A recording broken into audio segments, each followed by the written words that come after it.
Je connais un proverbe qui dit que lorsqu'on a été mordu par un serpent, on se méfie d'un mille-pattes. Je crois que c'est le cas de beaucoup d'entre nous. On a été échaudés dans certaines situations de la vie et nous nous sommes comme surprotégés et nous avons arrêté de nous confier aux autres. Dans cet épisode, nous allons nous enraciner dans une vérité. Je peux faire confiance à nouveau.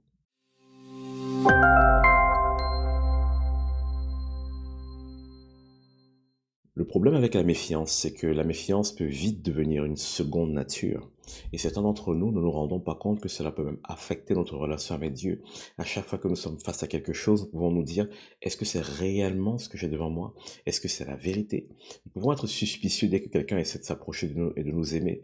Et souvent, c'est juste le fruit et le résultat de nombreuses années de souffrance ou d'un traumatisme, par exemple. Donc, c'est très difficile, en fait, de juger ou de condamner une personne qui ne fait plus confiance. Mais le souci, c'est que derrière, en ne faisant plus confiance, nous privons de tellement de choses. Je prends le cas, par exemple, d'une personne qui ne fait plus confiance au point de remettre tout en question, et même parfois elle remet en question ce que Dieu peut dire d'elle. Elle peut lire dans la Bible, par exemple, que Dieu dit qu'elle peut tout par celui qu'il a aimé, c'est-à-dire Jésus. Mais la personne se dit, mais regarde ma vie, je suis pas sûr. Au fond, il y a un problème, un manque de confiance. Et derrière le manque de confiance, qu'est-ce que nous devons entendre? Voici ce que moi je pense que nous devons entendre. Nous, les autres personnes en face, au lieu de juger, voici ce que nous devons entendre.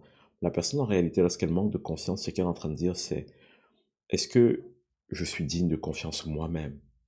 Ou alors, est-ce que tu ne vas pas m'abandonner comme les autres? Ou alors, est-ce que tu ne vas pas me juger comme les autres une fois que tu connaîtras mon histoire? Ou est-ce que tu ne vas pas me trahir? Ou est-ce que tu ne vas pas m'humilier? Est-ce que tu ne vas pas exposer mes faiblesses? Derrière le manque de confiance, il y a ce genre de questions, en fait, qui existent. Et je pense qu'on fait pareil avec Dieu, mais inconsciemment, où on dit au Seigneur, oui, tu m'aimes, mais est-ce que tu vas pas me punir? Est-ce que tu vas pas me frapper? Est-ce que tu vas pas m'abandonner? Et Dieu n'est pas un homme, mais malheureusement, lorsque la méfiance est devenue une nature chez nous, ce n'est pas évident de juste faire confiance sans se poser de questions. Alors, je vais, dans cet épisode, essayer de nous donner des pistes pour reconstruire notre conscience, que ce soit envers la personne ou envers Dieu. Et la première des choses que j'aimerais nous inciter à observer, c'est ce que nous perdons quand nous arrêtons de faire confiance. Je pense que lorsque nous avons été blessés, traumatisés, la solution n'est pas d'arrêter de faire confiance, mais la solution est de grandir en sagesse. Parce que si nous devenons méfiants, nous allons parfois nous tenir à distance, nous tenir loin de choses qui sont pourtant notre héritage, qui sont pourtant des choses que Dieu avait prévues pour nous à la base. Et donc, lorsque je suis méfiant, je peux perdre beaucoup de choses. Je peux perdre mon mari, je peux perdre mon travail. Par exemple, vous pouvez être en couple avec une personne géniale, mais parce que par le passé, vous avez été blessé, affecté, détruit. Mais vous allez tout le temps soupçonner des choses qui n'existent peut-être pas, parce que vous avez besoin d'être rassuré. Et ça ne va pas forcément mettre à l'aise l'interlocuteur en face. Ou alors peut-être au boulot, vous allez jouer des coudes pour avoir une position, pour avoir une place. Parce qu'au fond de vous, vous ne faites plus confiance et vous avez envie de tout gagner par vous-même, par vos propres forces. Et au final, ça peut nous faire perdre des choses précieuses. Donc, la première étape pour moi, lorsqu'on veut récupérer la confiance, lorsqu'on veut apprendre à faire confiance à nouveau, c'est premièrement d'évaluer tout ce qu'on est en train de perdre lorsqu'on ne fait pas confiance. De comprendre au final que la méfiance, ce n'est pas la prudence. La méfiance, c'est une prison. La prudence, c'est de la sagesse. Deuxième chose que j'aimerais nous dire, c'est d'apprendre à dépasser la peur et de voir les vraies conséquences. Qu'est-ce que je veux dire par là? Parfois, nous sommes méfiants parce que nous sommes en train d'anticiper quelque chose qui va nous arriver. Nous anticipons un malheur. Mais est-ce que notre anticipation est la vérité?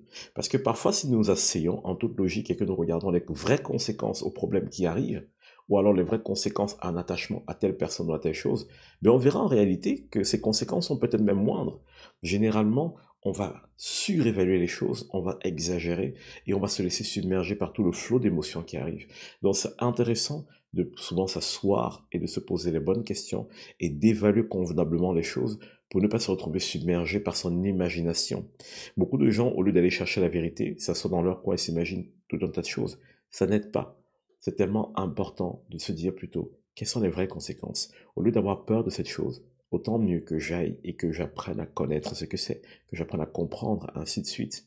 Donc, il y a une capacité qu'on peut récupérer en apprenant à comprendre les choses qui nous entourent. C'est le fait de récupérer la direction de notre destinée. Si je ne comprends pas les choses qui m'entourent, je me retrouve un peu victime de ces choses. Mais quand je comprends, ben, je peux choisir de façon saine, non pas orienté par ma méfiance ou mes peurs ou mes craintes, mais orienté par la connaissance et la sagesse. Troisième étape, c'est le fait d'éprouver la parole de Dieu. Ce que j'aime souvent dire par rapport à ça, c'est que ça peut paraître bizarre de le dire, mais beaucoup de personnes ont par exemple peur que Dieu les lâche ou Dieu les abandonne, mais elles n'ont jamais essayé. Ou alors, elles n'ont jamais essayé convenablement. Vous savez, si vous tentez quelque chose avec Dieu et que ça ne marche pas, regardez autour de vous s'il existe des gens qui ont fait la même chose et ça a marché. Si ça a marché pour eux, ça veut dire que vous n'aviez pas la bonne méthode. Et donc, il y a juste quelque chose à apprendre. Donc, qu'est-ce qu'il faut faire ici dans le fait d'éprouver la parole de Dieu? Je vous lis ce qui est écrit dans Jacques 1, des versets 22 au verset 25. Mettez en pratique la parole et ne vous bornez pas à l'écouter, en vous trompant vous-même par de faux raisonnements. Car si quelqu'un écoute la parole et la met en pratique, il est semblable à un homme qui regarde dans un miroir son visage naturel et qui, après s'être regardé, s'en va et oublie aussitôt qui il était. Pardon, j'ai sauté quelque chose, c'est plutôt car si quelqu'un écoute la parole et ne la met pas en pratique, il est semblable à un homme qui oublie aussitôt quel, quel était son visage. Mais celui qui aura plongé les regards dans la loi parfaite, dans la loi de la liberté, et qui aura persévéré, n'étant pas un auditeur oublieux, mais mais se mettant, pardon, à l'œuvre, celui-là sera heureux dans son activité. Qu'est-ce qui se passe ici? On se rend compte que si je ne fais que lire la parole, mais je ne la mets pas en pratique, alors c'est comme si je me regarde tous les matins dans un miroir, et aussitôt j'oublie à quoi je ressemble quand je m'en vais. Mais si je mets la parole en pratique et que je persévère, et c'est là le challenge dans le fait d'apprendre à faire confiance, c'est de se dire, je vais prendre le risque de faire confiance, que ce soit à une personne ou à Dieu, et je vais persévérer. Et si je persévère, si je plonge mon regard dans la parole et je persévère, et que je ne suis pas oublieux, c'est-à-dire je me rappelle les choses que Dieu a dites sur moi, je serai heureux dans mon activité, je serai heureux dans mon quotidien. Et donc, la troisième étape pour récupérer cette confiance et être heureux à nouveau, c'est de prendre cette parole et de l'éprouver, de la mettre en pratique, de la pratiquer avec persévérance, parce que la parole de Dieu est véritable et elle va forcément porter du fruit si nous apprenons à la mettre en pratique convenablement. Donc, je rappelle juste les les deux points juste avant. Comprendre tous les risques et ce qu'on est en train de perdre. Ensuite, dépasser nos peurs et évaluer les vraies conséquences des choses plutôt que d'extrapoler dans notre imagination. Troisièmement, mettre en pratique la parole, rester et persévérer dans la parole jusqu'à ce qu'elle porte du fruit dans notre vie. La quatrième des choses, c'est sortir de notre enfermement et de prendre soin des autres. Je vous explique une chose. Pour moi, l'une des plus grandes croissances que j'ai eues, c'est lorsque j'ai commencé à prendre soin des gens autour de moi. Parce que lorsque je réclamais de l'attention des autres, je ne me rendais pas forcément compte de ce que je pouvais être pour eux, du poids que je pouvais représenter pour eux, et à quel point ça pouvait être fatigant pour eux. Mais ce qui est intéressant, c'est qu'une fois que j'ai appris à prendre soin des autres, mais je me suis rendu compte qu'il y avait des choses dans mon propre positionnement qui n'étaient pas ajustées parce que j'avais été blessé. Et donc c'est tellement intéressant lorsque nous commençons à nous intéresser aussi aux autres et à prendre soin des autres. C'est intéressant ce que ça nous renvoie comme miroir et ça nous permet de voir si nous sommes équilibrés dans nos attentes et dans notre positionnement et ça nous permet de grandir et de nous corriger. Et dernier point qui pour moi est tellement important et que nous mettons souvent de côté, c'est de compter les bienfaits de Dieu. Parfois, on a tellement peur à nouveau d'être blessé, détruit, abandonné, rejeté, mais on oublie qu'il y a tellement de choses que Dieu est en train de faire dans notre vie. Vous savez, si vous allez quelque part et que vous faites ce qui est juste et que les gens vous rejettent, ce n'est pas vous le problème. Oui, ce n'est pas vous le problème, ce sont les gens. Si vous faites ce qui est bon et que les gens vous rejettent, c'est pas grave. Le plus important, c'est que vous avez fait ce qui est bon et juste. Et ce que vous avez fait va perdurer. Et parfois, certains d'entre nous, nous avons plus peur du rejet que de faire ce qui est juste. Ce que je peux comprendre. Mais ce que j'ai envie de dire, c'est que tu as un destin sur ta vie qui est tellement plus grand, tellement plus beau, tellement plus brillant. Peu importe si les gens t'aiment ou ne t'aiment pas, t'acceptent ou pas, t'abandonnent, te rejettent, est-ce que ça change le plan de Dieu pour ta vie? Donc c'est tellement important pour nous de nous rendre compte à quel point notre destinée est importante et de ne pas laisser nécessairement le regard des autres venir façonner et définir qui nous sommes. Voici ce que je vais vous lire dans le psaume 103, des versets 2 à 13, voici ce que Dieu dit. Mon âme bénit l'Éternel et n'oublie aucun de ses bienfaits. C'est lui qui pardonne toutes tes iniquités, qui guérit toutes tes maladies. C'est lui qui délivre ta vie de la fosse, qui te couronne de bonté et de miséricorde. C'est lui qui rassasie de bien ta vieillesse, qui te fait rajeunir comme l'aigle. L'Éternel fait justice, il fait droit à tous les opprimés. Il a manifesté ses voies à Moïse, ses œuvres aux enfants d'Israël. L'Éternel est miséricordieux et compatissant, lent à la colère et riche en bonté. Il ne conteste pas sans cesse, il ne garde pas sa colère à toujours. Il ne nous traite pas selon nos péchés, il ne nous punit pas selon nos iniquités. Mais autant les cieux sont élevés au-dessus de la terre, autant sa bonté est grande pour ceux qui le craignent. Autant l'Orient est éloigné de l'Occident, autant il éloigne de nous nos transgressions.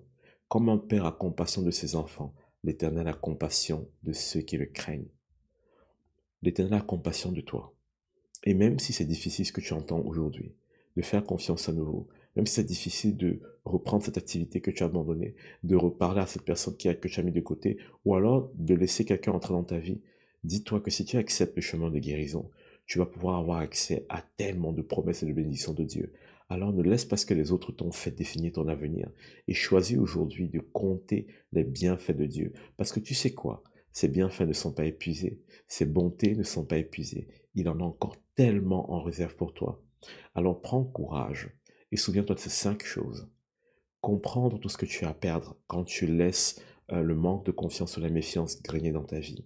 Ensuite, dépasser tes peurs et apprendre à connaître les vraies conséquences des choses plutôt que de te perdre dans ton imagination. Après, éprouve la parole de Dieu, mets-la en pratique et tu vas voir qu'en persévérant dans la parole de Dieu, elle va radicalement transformer ta vie. Ensuite, sors de ton enfermement et prends soin des gens autour de toi. Et dernier point, compte les bienfaits de Dieu. Toi aussi, tu as le droit au bonheur et tu vas réussir parce que Christ est avec toi. Amen.